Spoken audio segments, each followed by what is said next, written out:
Aaliyah Joseph almost closed the door that night. The snow was heavy, the street was quiet. Then she saw him collapse on her porch, a stranger in an expensive suit, bleeding, shaking, speaking a language she hadn't heard in years.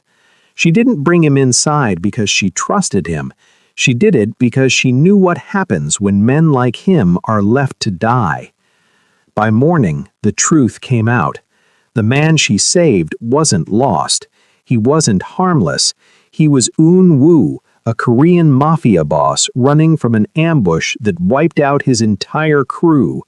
He expected fear when he said his name, but Aaliyah didn't react.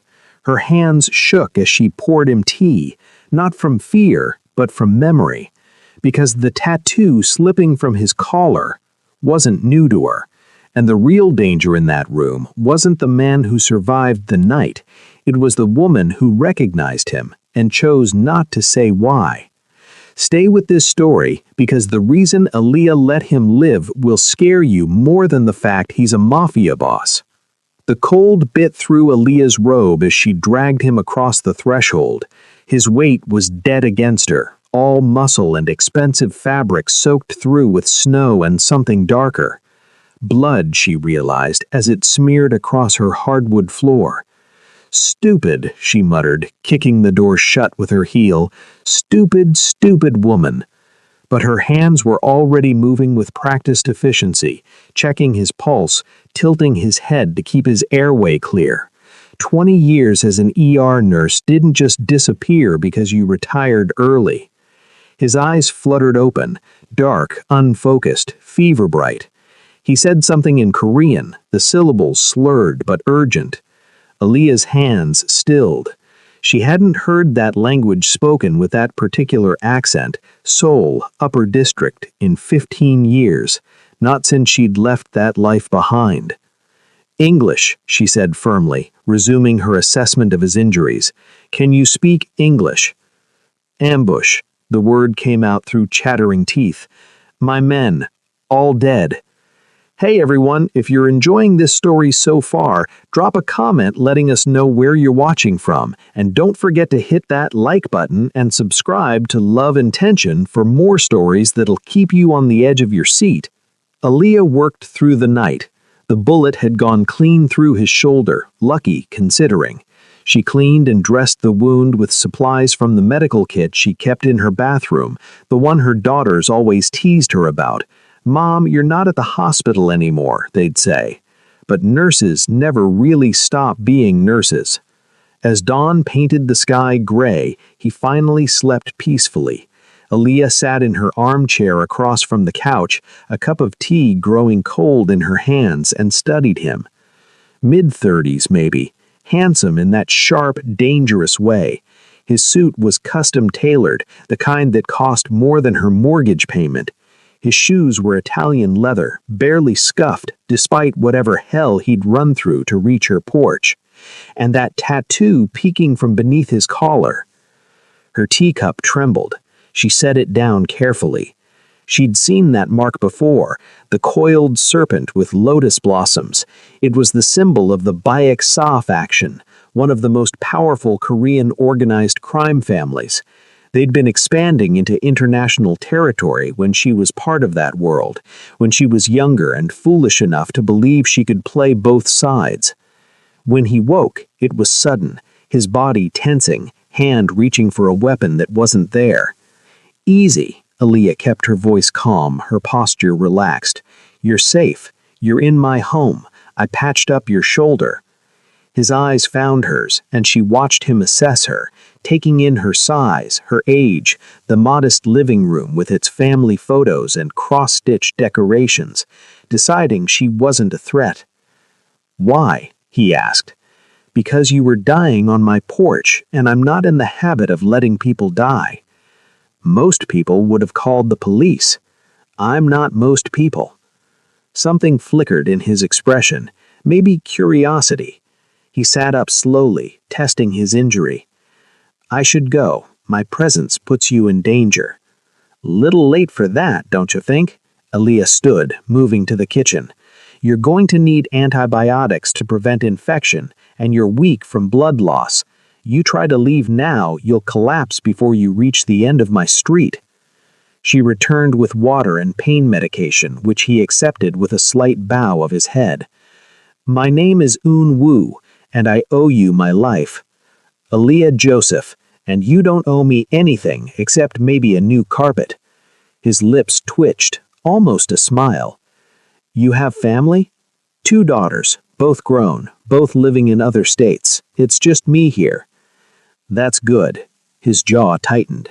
"The men who did this, they'll be looking for survivors. They'll check hospitals, morgues. Eventually, they'll expand their search." "How many were you?" 12 of us in the convoy. I was the only one who made it out." His voice was flat, controlled, but Aaliyah heard the grief underneath. "They knew our route, our security protocols. It was coordinated. Someone on the inside." His eyes sharpened on her. "You're familiar with this kind of betrayal." It wasn't a question. Aaliyah returned to her chair, weighing her words carefully. "I watch a lot of crime dramas." "You're lying." But his tone wasn't accusatory, it was intrigued. "Your reaction when you first brought me in, you weren't surprised by the violence, and the way you treated my wound, that wasn't amateur hour first aid. I was an ER nurse for 20 years. I've seen plenty of gunshot wounds." "In Detroit?" "In among other places." They sat in silence for a moment, each studying the other, both holding back truths. "You should eat something," Aaliyah finally said. "I'll make breakfast, then we need to talk about what happens next." "What happens next is I leave and you forget you ever saw me." "And if I told you that's not possible, that the moment I brought you into my home I made a choice that can't be unmade?" Un Wu leaned forward despite his injury, his gaze intense. "What are you saying?" "I'm saying that if you were important enough to ambush with that level of coordination, then you're important enough that your enemies will leave no stone unturned. Security cameras caught you running through this neighborhood. Someone might have seen you on my porch. The blood trail leads right to my door." She watched him process this, watched the moment he realized she was right.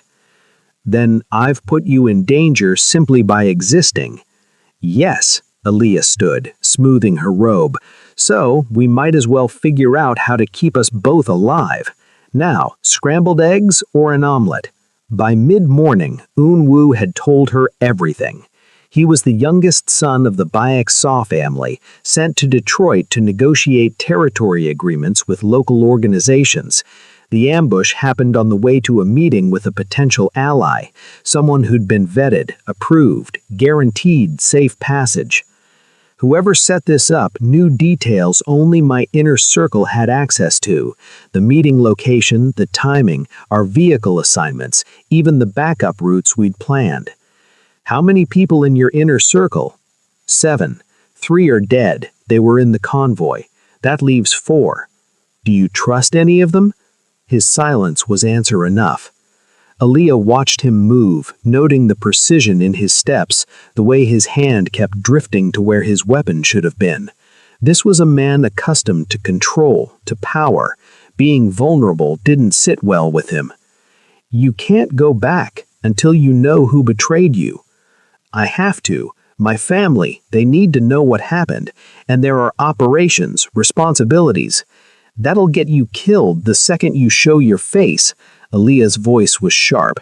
"Think, Un Wu, the person who set this up thinks you're dead. That's your only advantage right now." He stopped pacing, turned to face her. "You're very calm about harboring a fugitive. I've seen worse." "Have you?" He crossed to where she sat, studying her with that unsettling intensity. "You know things you shouldn't. You speak like someone who understands this world. Who are you really, Aaliyah Joseph?" "I'm exactly who I appear to be. A retired nurse living alone in Detroit." "Retired at 50? 48, actually. And yes." "Why?" Because I needed to disappear before someone connected the dots, she thought. Because I'd played informant for too many sides, and eventually someone was going to figure out the pattern. Health reasons, she said aloud.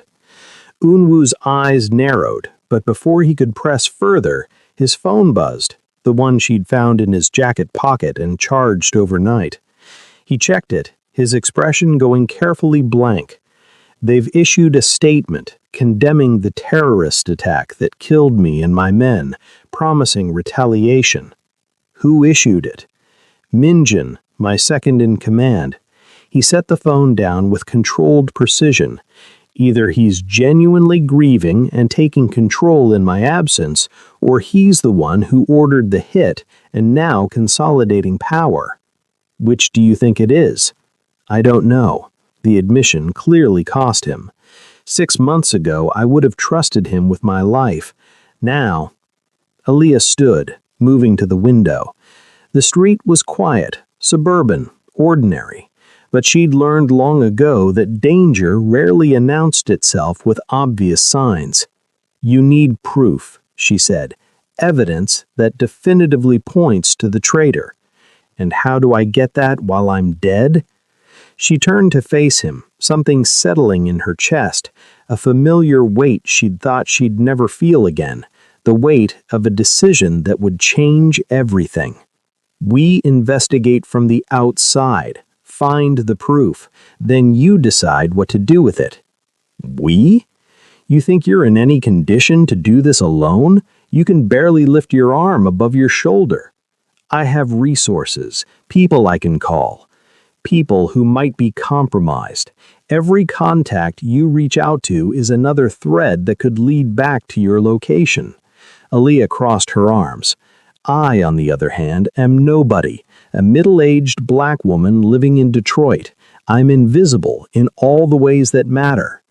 You want to help me investigate a mafia conspiracy? I want to keep myself alive, and right now that means keeping you alive long enough to figure out who wants you dead and neutralizing that threat. Unwoo studied her for a long moment, and she could see him calculating, weighing risks and possibilities. There's something you're not telling me, Aaliyah, he said finally. Something about why you're so willing to help, why you understand this world. Everyone has secrets, Unwoo. The question is whether we're going to trust each other enough to survive this. Unwoo's phone buzzed again. He glanced at it, then showed her the screen. A news article about the attack, complete with photos of the wreckage. They're being thorough, Aaliyah observed, making sure everyone knows you're dead. Which means they'll start tying up loose ends, anyone who might have helped me, anyone who saw anything. Their eyes met, the implication clear. Then we move fast, Aaliyah said. Tell me about your inner circle, everything, names, positions, weaknesses. If we're going to find your traitor, I need to know who I'm hunting. For 3 days, Aaliyah became someone she'd thought she'd left behind. She used old skills, old contacts, made phone calls to people who owed her favors from a lifetime ago, dug through public records and private networks, piecing together information about Unwoo's organization from the outside. Meanwhile, Unwoo recovered. His shoulder healed faster than expected, the benefits of youth and excellent physical conditioning. But the real wound was the betrayal, and that would take longer to mend. They fell into a rhythm, morning strategy sessions over coffee, afternoons spent on separate investigations, comparing notes in the evening, nights where sleep came hard for both of them, hyper-aware of every sound outside, every passing car. And somewhere in those long evenings, talking through possibilities and dangers, Aaliyah felt the walls she'd built around herself begin to crack. Tell me about your daughters, Unwoo said, one night, both of them exhausted from hours of research. Maya's a lawyer in Chicago, corporate law, thankfully, nothing criminal. Zara is a teacher in Atlanta, 2nd grade. Aaliyah smiled. They think I'm boring, a retired nurse with too many houseplants. But you're not boring. No, I'm not. I met his eyes across the dining table, documents spread between them. I used to be reckless, thought I was smarter than everyone else, played dangerous games with dangerous people because I convinced myself I was doing good. What kind of games? The kind where you collect information on criminal organizations and pass it to whoever pays the most, sometimes law enforcement, sometimes rival factions, sometimes foreign intelligence. Un-woo went very still. You were an informant. I was a ghost. The old code name tasted bitter on her tongue. Someone who moved through the medical world, treating people who couldn't go to hospitals, learning their secrets. I told myself I was making the world safer. Really, I was just an addict for the thrill of knowing things I shouldn't. Why did you stop? Because I got good at it. Too good. Started noticing patterns, entire operations collapsing based on information only I could have provided. Began hearing whispers about someone who knew too much, a ghost who needed to be exorcised. She stood, moving to the window again, her habitual refuge when memories got too sharp. So you disappeared, took your daughters, and moved here. Became exactly what everyone expected. A tired black woman in her 40s, retired early, invisible. But you kept the skills? You can't unlearn what you know, can't unsee what you've seen. She felt him move behind her, close but not touching. His reflection ghosted beside hers in the window's glass. The serpent tattoo, he said quietly. You recognized it immediately. Not from news reports or crime dramas. You recognized it because you've seen it before. Aaliyah's reflection smiled without humor. I treated 3 Backsaw members in Seoul back in 2008. Gunshot wounds after a territorial dispute with the Jopok syndicate. They never knew I understood Korean, never realized I was memorizing every word they said. What did you do with that information? I sold it to the highest bidder. The dispute got resolved, permanently. 43 people died in the cleanup. She turned to face him. That's who I was, Un-woo. That's the woman you're trusting to keep you alive. Instead of disgust or anger, his expression showed only understanding. We're all running from bodies we've left behind. How many for you? I stopped counting after the first dozen. He held her gaze steadily. My family doesn't deal in legitimate business, Aaliyah. We move money, drugs, weapons. We enforce territory through violence. I've ordered deaths and executed traitors and slept just fine afterwards. Then why do you look haunted? Because 12 good men died because I missed something. Because someone I trusted looked me in the eye and planned my murder. That's different than the work. That's personal. They stood in the quiet of her living room, 2 people who'd done terrible things for complicated reasons, both trying to survive the consequences. I found something, Aaliyah said finally, breaking the moment. She returned to the table, pulling up a document on her laptop. Minjin, your second in command. He made 3 calls to an unknown number the day before the ambush, calls that don't appear in any official logs. Un-woo leaned over her shoulder, studying the screen. How did you get this? I still have friends in telecommunications. Friends who remember that I once saved their operations from FBI surveillance. She pointed to another entry. And there's this. A property purchase 6 months ago. Cash sale, hidden behind shell companies. But the address matches a warehouse district that's Jopok territory. Min Jun bought property in enemy territory. Or someone using his name did. Un-woo pulled up a chair beside her, his earlier fatigue forgotten. For the next 2 hours, they traced connections, followed money trails, built a picture of betrayal that was both simpler and more complex than expected. Min Jun wasn't working alone.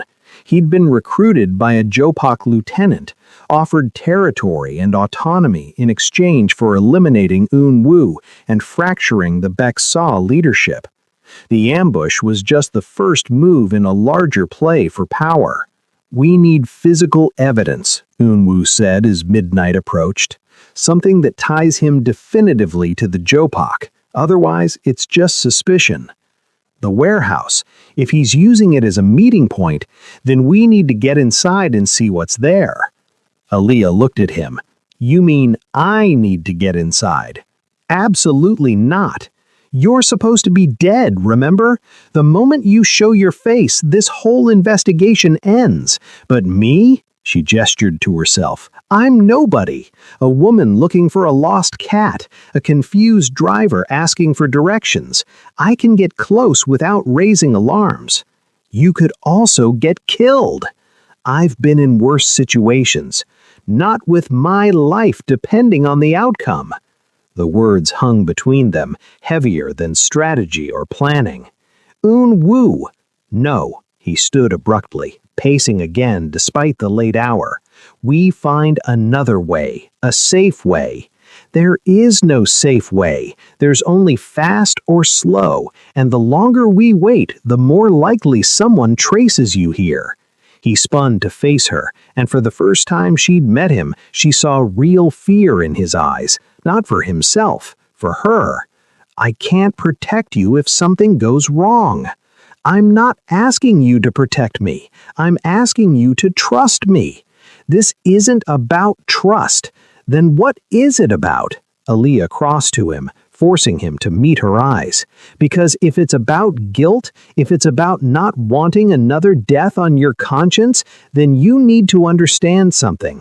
I'm making my own choices here, just like I made my own choices 15 years ago. And those choices almost got you killed. But they didn't. I survived because I was good at reading danger and better at moving through it invisible." She softened her voice. "Let me do what I do best. Let me be the ghost again." Un Wu's jaw worked, emotions warring across his face. Finally, he reached out, his hand cupping her cheek with surprising gentleness. "If anything happens to you, then you burn Min Jun's world down. Deal?" His thumb traced her cheekbone, and Aaliyah's breath caught at the intimacy of it. When had they gotten here? When had this stopped being about survival and become something else? "Deal," he whispered, "but we do this smart. Full preparation, communication protocols, extraction plans. I wouldn't have it any other way." They stayed like that for a moment longer, the space between them charged with things neither was ready to name. Then Un Wu stepped back, returning to his professional demeanor like armor sliding into place. "Tomorrow we plan. The day after you go in. And if this works, then you get your proof and your revenge. And you get your peace." Aaliyah thought about that as she finally headed to bed. Peace. She'd been chasing it for 15 years, thinking it meant disappearing, becoming small, forgetting who she'd been. But maybe peace wasn't about forgetting. Maybe it was about finally settling old scores so the past stopped haunting you. Either way, she was committed now, for better or worse. If you're still with us, you're amazing. Drop a like on this video and subscribe to Love and Tension if you haven't already. You don't want to miss what happens next. The warehouse was exactly as forgotten as they'd hoped. Aaliyah approached on foot, dressed in forgettable clothes, carrying a shopping bag from a local store. Just another woman cutting through the industrial district on her way home. The earpiece nestled in her ear was nearly invisible, Un Wu's voice a quiet presence as he monitored from 3 blocks away. Security camera on the northwest corner. Pause at the corner, check your phone. Natural behavior. She did, using the moment to scan the building. 2 stories, brick, windows mostly boarded. 1 entrance visible, a side door slightly ajar. "I'm going in. Be careful." The door opened silently, too silently. Someone had oiled those hinges recently. Aaliyah's pulse quickened as she slipped inside, letting her eyes adjust to the dim interior. The main floor was mostly empty, abandoned machinery, scattered debris, but there, in the far corner, a cleared space, recent activity evident in the swept floor, the stacked crates, the folding table with papers spread across it. She moved closer, her phone already out and photographing everything. Financial documents, territory maps, and there, a contract bearing Min Jun's signature alongside a Jopak chop seal. "I've got it. I've got physical proof of the alliance. Get out, now." But Aaliyah paused, something catching her eye. Another document, partially hidden beneath the others. She pulled it free, and her blood glowed cold. It was a dossier on her. Her photo, old from her ghost days, her real name, her daughters' names, their addresses, her current residence circled in red. "They know," she said, her voice steady despite the fear flooding her system. "Wu, they know about me. They have everything." A sound behind her. Aaliyah spun, finding 3 men blocking the door she had entered through. They weren't surprised to see her. They'd been waiting. "Aaliyah Joseph, the ghost. We wondered when you'd show yourself." She didn't run. Running would just confirm guilt. Instead, she straightened, letting years of experience smooth her expression into confused innocence. "I think you have me confused with someone else. I'm just—" "Enough." He stepped forward, and he saw the weapon at his hip. "You disappeared 15 years ago. Many people looked for you. Many people wanted you dead for what you knew." "I don't know what you're talking about." "Then why are you here, in this warehouse, photographing documents?" Aaliyah's mind raced, calculating angles, distances, odds. 3 armed men between her and the exit. Wu blocks away, unable to help without revealing himself. "How did you find me?" she asked, buying time. "We didn't find you. You found us." He smiled without warmth, but when Min Jun's security flagged unusual searches into his activities, we started investigating. Imagine our surprise when the IP address traced to a house where a certain Korean businessman collapsed 3 days ago, a businessman who should be dead. "I don't— Where is Wu?" The question was soft, almost gentle, but Aaliyah heard the threat underneath. "Dead, like your news reports say. You're lying. You're protecting him, which means he's close, which means—" A crash from above. All 3 men looked up, distracted for just a second. Aaliyah moved. She grabbed the nearest crate and swung it with all her strength, catching the closest man in the knee. He went down hard. She was already running, not for the blocked door, but for the stairs she'd spotted earlier. Gunshots cracked behind her. Wood splintered. She felt something burn across her arm, but didn't stop, taking the stairs 3 at a time, searching for another exit, any exit. The second floor was more open, old office spaces with broken windows. She could hear them coming, methodical and unhurried. They knew she was trapped. "Aaliyah," Wu's voice in her ear, urgent. "Where are you?" "Second floor, north side. They're between me and the exit." "The windows. Boarded up." "Then we make a new exit. Get down. Cover your head." She barely had time to drop before the north wall exploded inward. Not literally, but Wu's stolen truck crashed through the weakened bricks like they were paper, skidding to a stop mere feet from where she crouched. "Get in!" Aaliyah didn't hesitate. She dove through the passenger window as Wu threw the truck in reverse, tires screaming as they backed out through the hole they'd created. Gunfire followed them, bullets sparking off metal. Wu drove with one hand, the other holding his weapon, returning fire with practiced precision.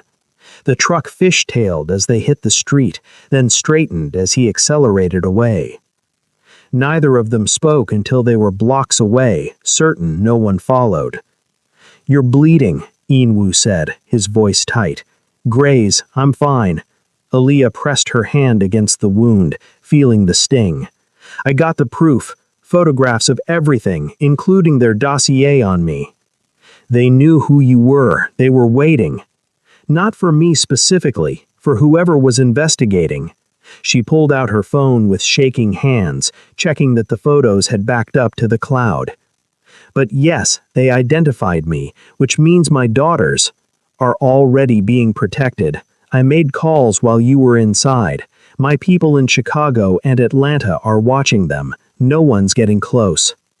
Aaliyah closed her eyes, relief and terror warring in her chest. "Your people, the ones who might be compromised. These are different people, contacts outside my usual circles. They don't know where I am or what I'm doing, just that those two women need protection." She looked at him then, really looked.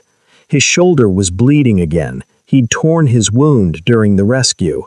His face was set in hard lines, his hands steady on the wheel despite the violence they'd just escaped. "You were not supposed to reveal yourself," she said. "You were supposed to stay dead." "Plans change." "Inwoo!" "They had you. They were going to kill you or torture you for information. There was no choice." He glanced at her, something fierce in his eyes. "I would burn my entire operation to the ground before I let them touch you. Do you understand that?" Aaliyah's breath caught. "That's not rational." "I know." "It's dangerous, compromises everything." "I know." "Then why?" "Because somewhere between you dragging me half dead into your house and planning investigations over coffee, I stopped being willing to imagine a world where you don't exist." His voice was rough, honest. "So yes, I revealed myself. Yes, I've probably shortened my life expectancy significantly, but you're alive, and that's what matters." They pulled into a parking garage, not her house, somewhere neutral. Inwoo killed the engine and turned to face her fully. "We need to move," he said. "They'll trace you back to your house if they haven't already. We need somewhere safe while we figure out our next move." "Our next move?" "You think I'm leaving you to face this alone? They know who you are now, Aaliyah. Know what you were. That makes you a target for more than just Minjun and the Jopok." She knew it the moment she saw that dossier. The ghost was exposed. All the people who'd wanted her dead 15 years ago would come looking now that they knew she was alive. "I've ruined your life," Inwoo said quietly. "If I'd died on your porch like I should have." "Don't." Aaliyah reached across the space between them, her hand finding his. "I made my choice when I opened that door. I'd make it again." "Even knowing it ends like this?" "This isn't the ending. This is the middle. We're not done yet." His fingers tightened around hers, and for a moment they just sat there, two people who'd found each other in the worst possible circumstances and somehow become essential to each other's survival. "I have a safe house," he said finally, "outside the city, secure, stocked. We can regroup there, send the evidence to people I trust, and wait for the fallout." "And then?" "Then Minjun dies, and anyone who helped him, and the Jopok learn that betraying my family has consequences." There was no emotion in his voice when he said it, just cold fact. This is who he is, a man who dealt in violence and revenge. She'd known that from the beginning. But there was something else too, something in the way he crashed through a wall to save her, in the way he looked at her now like she was worth more than territory or power or pride. "Okay," Aaliyah said, "let's go to your safe house, figure out our next move. But Inwoo, when this is over, when Minjun is dealt with and the threat is neutralized, we need to talk about what happens next." "After?" "After the revenge, after the danger, what comes next for us?" His thumb traced circles on the back of her hand, a gesture so gentle it seemed at odds with everything else about him. "What do you want to come next?" "I don't know yet, but I know I'm tired of running, tired of hiding who I was. Maybe it's time to stop being invisible." "That's dangerous." "Everything about this is dangerous, but at least this way I get to choose my dangers instead of them choosing me." Yin-Wu lifted her hand to his lips, pressing a kiss to her knuckles that sent warmth flooding through her. "Then let's survive this first, deal with the immediate threats, and when the dust settles," he met her eyes, "we figure out what two people with blood on their hands and ghosts in their pasts do next. Deal." They drove to the safe house in comfortable silence, hands still linked across the center console, both of them bleeding and exhausted, but somehow more certain than they'd been in years. The safe house was exactly what Aaliyah expected: isolated, fortified, stocked with enough supplies to withstand a siege. Yin-Wu's world leaked into every detail, from the weapon cache in the basement to the surveillance system that would alert them to any approach. But there was also a well-stocked kitchen, a comfortable bed, windows that looked out on forest instead of streets. "It's not terrible," Aaliyah said, exploring the space while Yin-Wu finished his security check. When he returned, she gestured to the couch. "Sit. Your shoulder is bleeding again." He complied without argument, and Aaliyah set about cleaning and redressing the wound she'd treated 3 days ago. 3 days. It felt like a lifetime. "You're good at this," he said, watching her work. 20 years of practice, plus all those years patching up criminals who couldn't go to hospitals. "Do you regret it? That life?" Aaliyah considered the question as she taped down the fresh bandage. "I regret the people who died because of information I sold. I regret thinking I was smarter than the consequences. But the skills? The knowledge? No.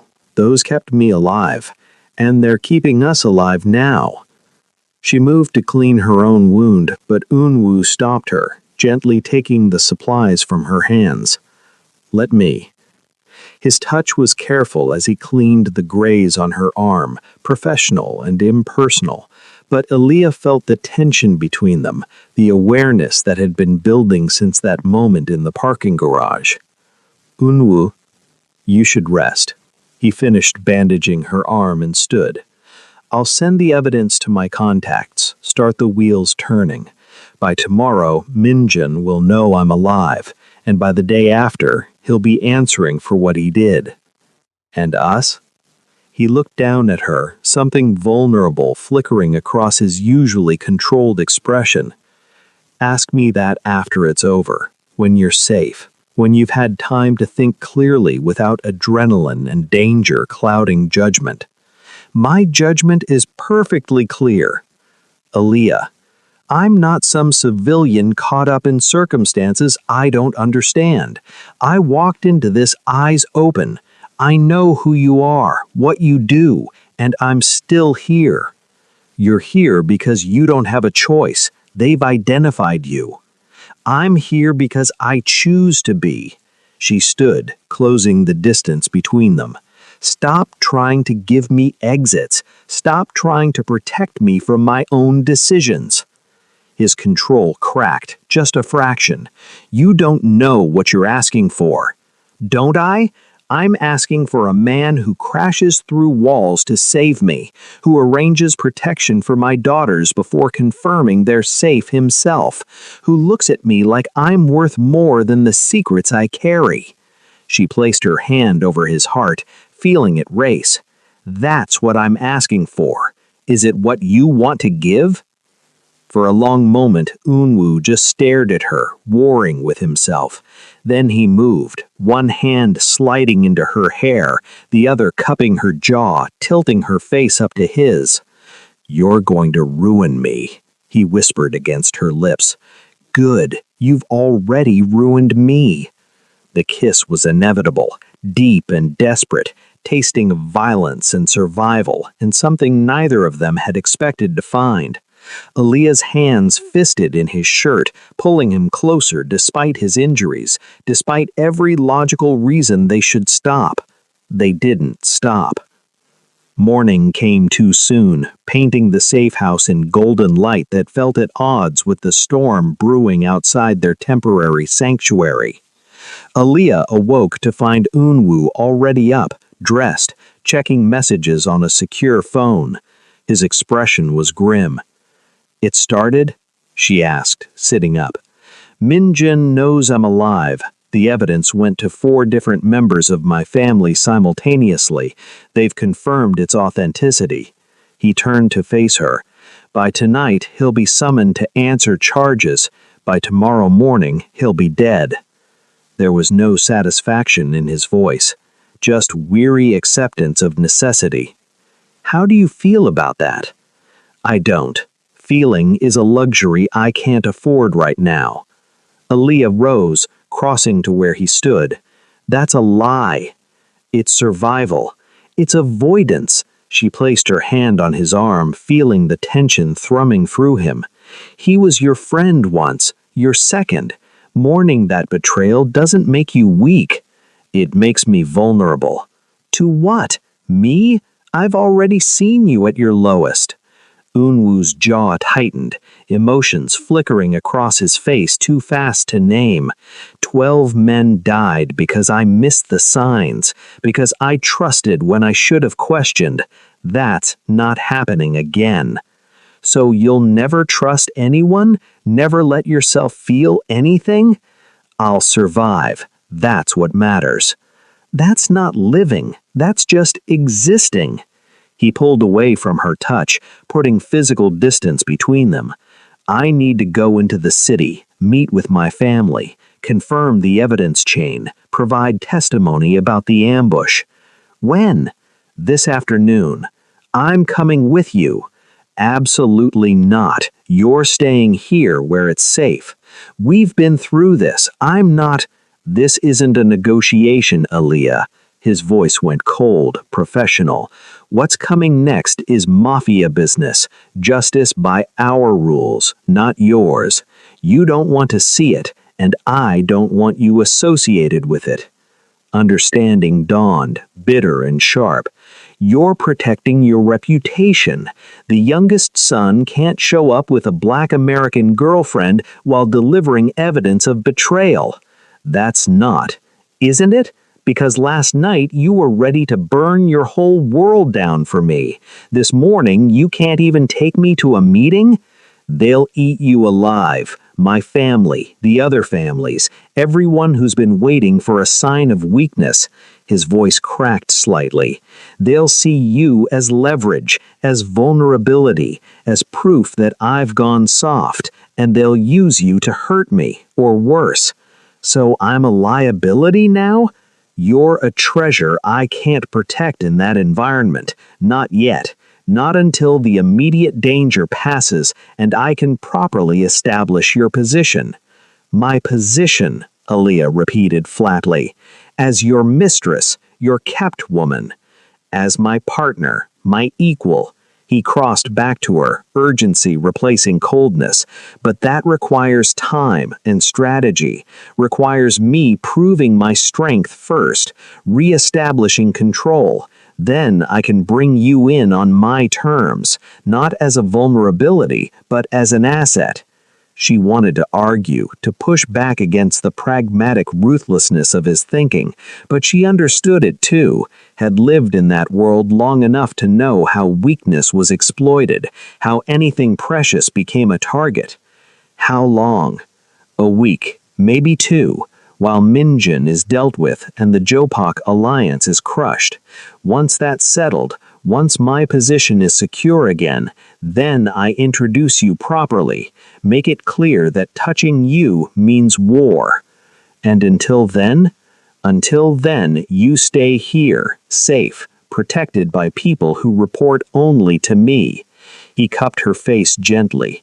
"I know you hate this. I know it goes against everything you fought to become. But please, Aaliyah, Give me this time. Let me do what I'm good at without worrying that my enemies will use you against me." She saw the truth in his eyes. This wasn't about shame or hiding. It was about survival, hers and his. "1 week," she said.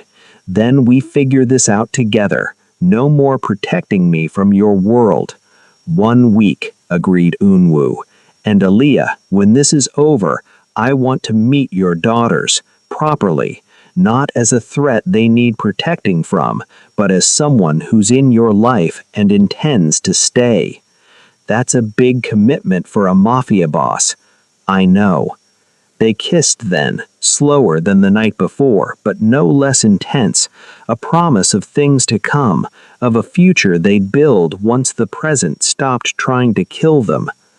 Unwoo left an hour later, armed and dressed in a suit that transformed him from the wounded man she'd sheltered into someone powerful and dangerous.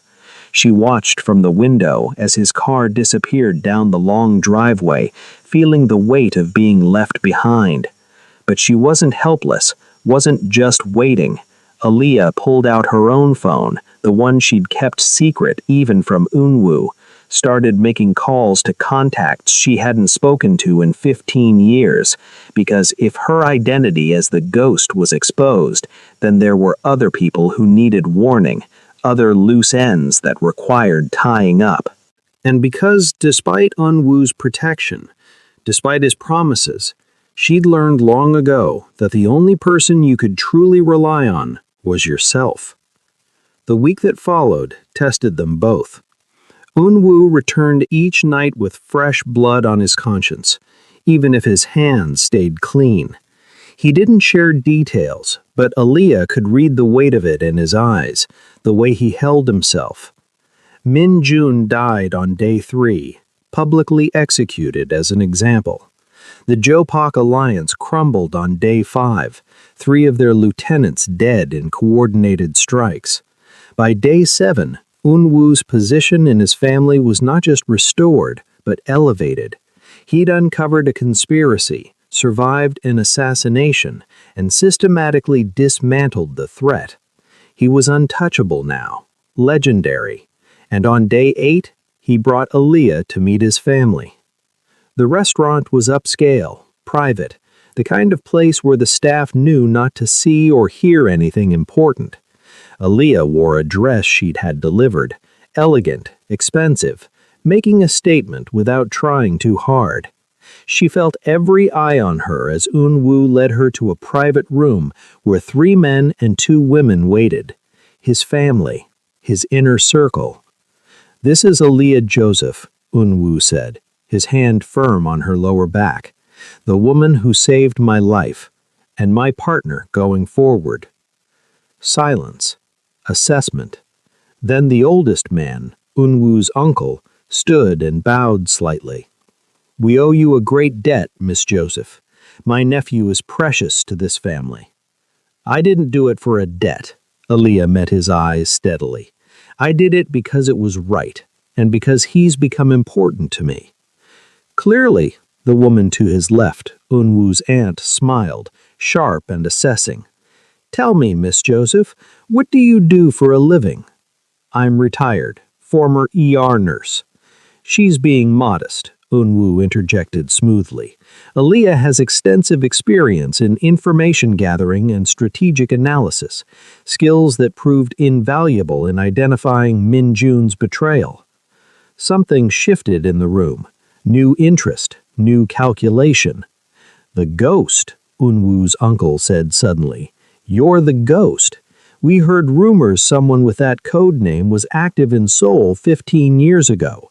Impossible to identify, impossible to trace, responsible for many things I'm not proud of," Aaliyah cut in. "Yes, that was me. I've been retired for 15 years, and I intended to stay that way. But circumstances changed. Because of my nephew. Because dangerous people learned my identity when they investigated who was helping Unwoo. My retirement is over. Now I have to decide what comes next." Unwoo's uncle studied her for a long moment, then laughed, a sound of genuine delight. You brought us the ghost, the information broker half the world has been searching for. He raised his glass. To Aaliyah Joseph, welcome to the family. The others raised their glasses, and Aaliyah felt the shift. She wasn't just Unwoo's girlfriend. She was an asset, a weapon, someone with value independent of her relationship. It should have bothered her. Maybe it would have once. But she'd spent 15 years invisible, 15 years small and quiet and forgettable. Maybe it was time to be seen again. The dinner continued, and Aaliyah found herself drawn into discussions of strategy and territory, offering insights from her old life. They listened, respected her input, treated her as an equal. Later, in the car heading back to the safe house that was starting to feel like home, Unwoo took her hand. You were magnificent. I was myself. Apparently, that's enough. It's everything. He lifted her hand to his lips. My uncle called me after you left the room, offered you a formal position, consultant on information security and strategic intelligence. That's a fancy way of saying spy. That's a fancy way of saying you'd be one of the most powerful people in our organization. Aaliyah considered that. Power, visibility, protection, everything she'd run from 15 years ago, offered freely now. I need to think about it. I know, and whatever you decide, we'll make it work. Even if I say no, even if I want to go back to my quiet life in Detroit, then we'll make that work too. I'll find ways to visit that won't endanger you. Aaliyah, she squeezed his hand. I'm not saying no. I'm saying I need to think about what saying yes means, who I become if I step back into that world. You become who you've always been. You just stop hiding it.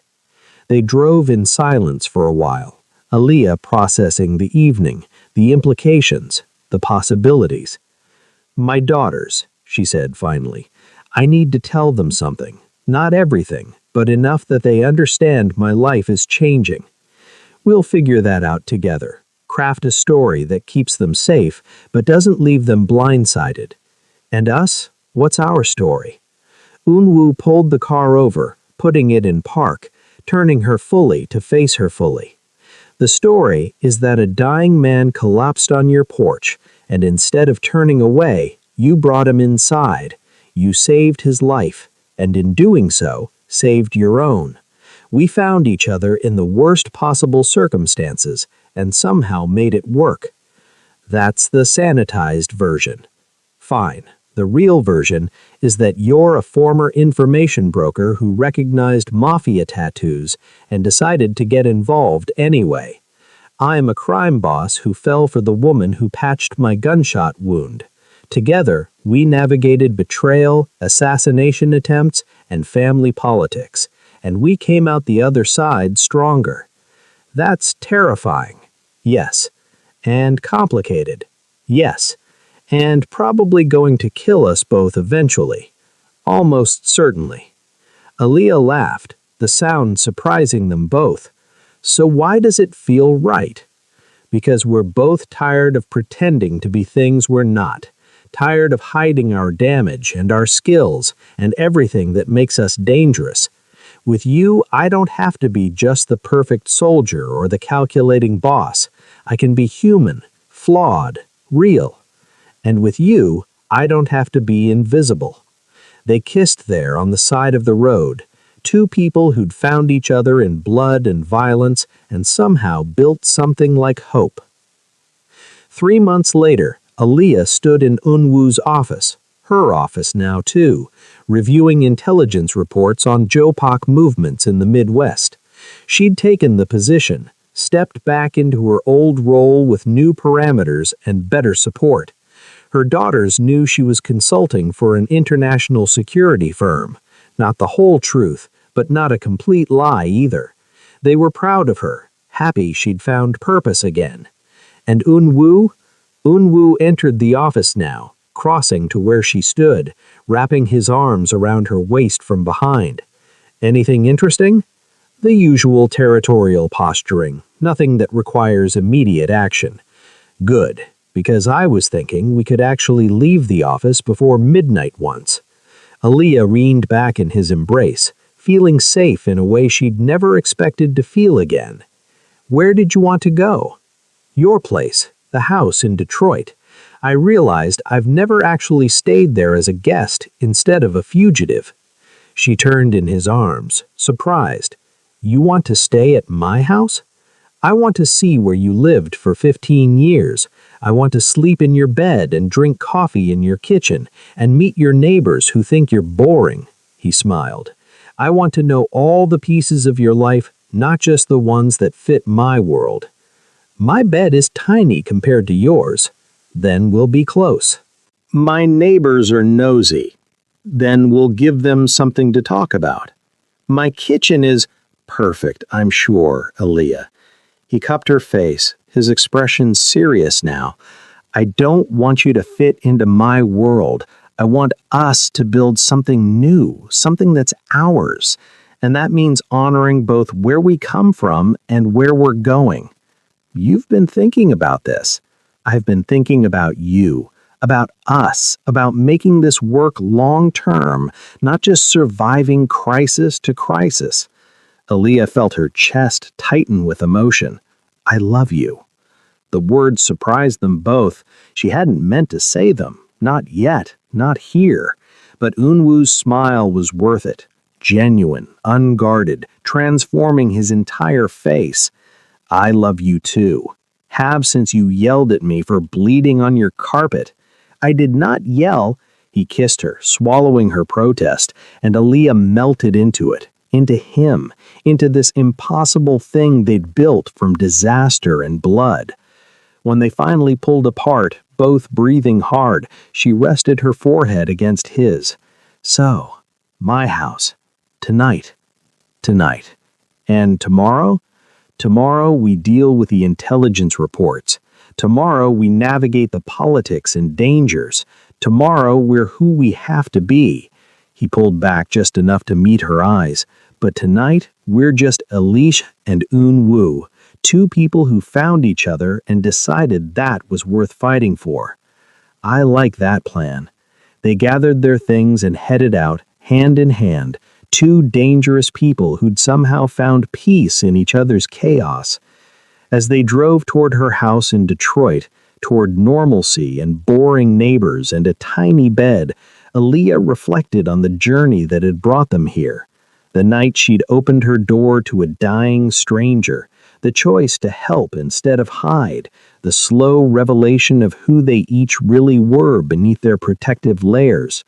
She'd thought retirement meant disappearing, becoming invisible, but maybe it had just been practice for this, learning to hide so she'd know how to emerge when it mattered, building a quiet life so she'd have something worth protecting when danger came calling. And danger had come, in the form of a wounded man in expensive clothes and a tattoo she recognized from another lifetime. But so had love, and partnership, and purpose. She glanced at Unwoo, his profile strong in the passing streetlights, his hand warm around hers. "What are you thinking?" he asked, catching her stare. "That I'm glad I opened that door, that I didn't close it and walk away. Even knowing everything that came after, especially knowing everything that came after." She squeezed his hand, because this, us, is worth every danger, every complication, every difficult choice. Yes, he agreed softly, it really is. They drove on through the night, toward home, toward a future they'd build together despite the odds. And somewhere in the back seat, under files and weapons and all the tools of their dangerous trade, a small velvet box waited. Unwoo wasn't sure when he'd give it to her. Maybe tonight, maybe next month, maybe when they'd gone long enough without someone trying to kill them, since proposal seemed less insane.